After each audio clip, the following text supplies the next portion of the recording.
പിന്നെ സ്നേഹിച്ച് വളർത്തിയ പശുക്കൾ പോകാമെന്ന് പറഞ്ഞ കാര്യമായിരുന്നു. 13 എണ്ണം പോയി.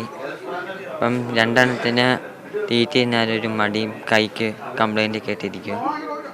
പുതുവർഷ പുലരിയിൽ ആറ്റുനൊറ്റു വളർത്തിയ പശുക്കളെ നഷ്ടപ്പെട്ടതിൻ്റെ വിഷമത്തിലായിരുന്നു ഈ കുടുംബം. അതിന് പിന്നാലെ ഈ വാർത്ത അറിഞ്ഞതിന് പിന്നാലെ സമൂഹത്തിൻ്റെ നാനാ തുറകളിൽ നിന്നുള്ളവർ സഹായവുമായി എത്തി. സർക്കാരിൻ്റെ ഭാഗത്തു നിന്ന് സഹായം എത്തി. ഒപ്പം സിനിമാ മേഖലയിൽ നിന്ന് നിരവധി പേർ ഇവരെ തേടിയെത്തിയിട്ടുണ്ട്. എന്തായാലും ഈ കുടുംബാംഗങ്ങൾ ഇപ്പോൾ നമ്മോടൊപ്പം ചേരുകയാണ്.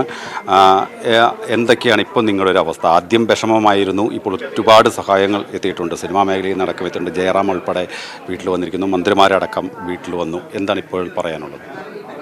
ഇന്നിപ്പം മന്ത്രിയും അതുപോലെ ചിഞ്ചു റാണി സാറും റോഷി അച്ഛൻ സാറും ജയറാം സാറെല്ലാം വന്നു. അവർ ഒരുപാട് സഹായം എല്ലാ തരത്തിലും ഞങ്ങൾക്ക് വാഗ്ദാനം ചെയ്തു.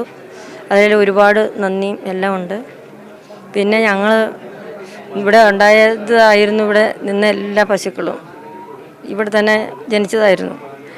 അതുങ്ങൾ അതുപോലെ സ്നേഹിച്ചും അതുങ്ങൾ തിരിച്ച് ഞങ്ങളെ സ്നേഹിച്ചും അങ്ങനെ പോയതുകൊണ്ട് അതിൻ്റേതായ ഒരു മാനസികമായ വേദന ഒരുപാട് ഞങ്ങൾക്കുണ്ട്.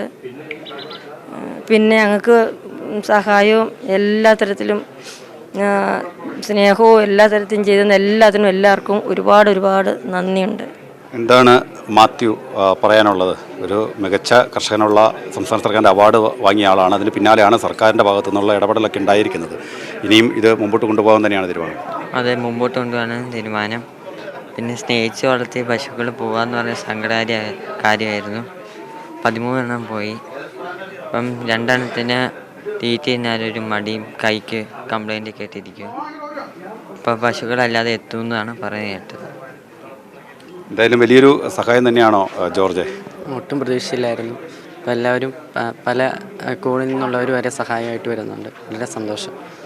ഇനി ഈ കൂട്ടത്തിൽ ഇവർ രണ്ടുപേരാണ് എല്ലാവരും പറഞ്ഞിട്ടുള്ളത്. പക്ഷേ വെളിച്ചത്ത് വരാത്ത ഒരാൾ നിങ്ങളുടെ ഇളയ സഹോദരിയാണ്. പേരെങ്ങനെയാണ്? റോസ്മേരി.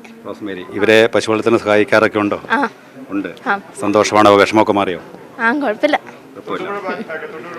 തീർച്ചയായും എന്തായാലും വളരെ സന്തോഷത്തിലാണ് ഇവരുടെ വിഷമങ്ങളെല്ലാം തന്നെ മാറി. ഇനിയും മുമ്പോട്ട് പോകും. എന്തായാലും ഈ 3 കുട്ടികൾ ഒപ്പം ഈ അമ്മ, പിതാവിൻ്റെ മരണശേഷം ഈ കുടുംബത്തിൻ്റെ ഒരാശ്രയം ഇവർ നടത്തി വരുന്ന ഈ ഫാം തന്നെയാണ്. അത് പൂർണ്ണമായും നിലച്ചു പോകുമെന്ന ഒരു ഘട്ടത്തിലാണ് ഇപ്പോൾ പുതിയ പ്രതീക്ഷകൾ ഈ പുതുവർഷത്തിൽ അവരെ തേടി എത്തിയിരിക്കുന്നത്. എന്തായാലും മുമ്പോട്ട് പോകാൻ തന്നെയാണ് ഇവരുടെ തീരുമാനം. ഇടുക്കി തൊടുപുഴയിൽ നിന്ന് ക്യാമറ പേഴ്സൺ വിൽസൺ കളരിക്കലിനൊപ്പം സിജോ വർഗീസ്, മീഡിയ 1.